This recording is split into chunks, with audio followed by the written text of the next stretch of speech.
Welcome. Most people are familiar with former President Ronald Reagan's speech after the terrible Challenger incident. It's all part of the process of exploration and discovery. It's a part of taking a chance and expanding man's horizons. The future doesn't belong to the faint-hearted, it belongs to the brave. On January 28, 1986, the space ship, the Challenger, exploded, broke off after it took off. All 7 crew members on board were killed. That day, President Reagan did not give the speech he intended to give. Instead, he gave this one to comfort his fellow Americans and the families that lost loved ones that day. It was a truly inspiring speech.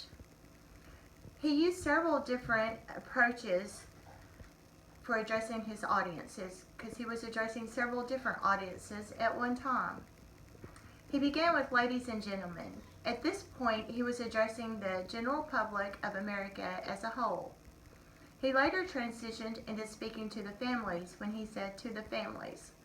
He described the incident, and then a little bit later on, he transitioned back to speaking to America as a whole when he used the pronoun we. Later on in his speech, he addressed the school children that were watching. He ends with America as a whole again when he uses the word we again. He used a topical approach in his speech. While there were many important messages, they were not all closely tied together. Each important message related to each other as a whole, but it was given as its own topic. He began by describing the incident and telling what had happened. He described it as a great tragedy and said that this day would go down as a mourning day in history from then on out. He then addressed the courage of the 7 crew members that were killed and referred to them as heroes. He said that they knew the risk they were taking that day, but yet they were still unafraid and were willing to go on the mission. He then went on to describe the harsh reality that was evident in America.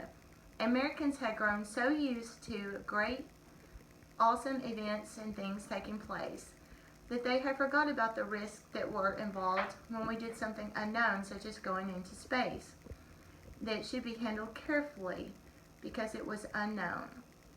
He described the astronauts that died that day as pioneers, not experts in their field.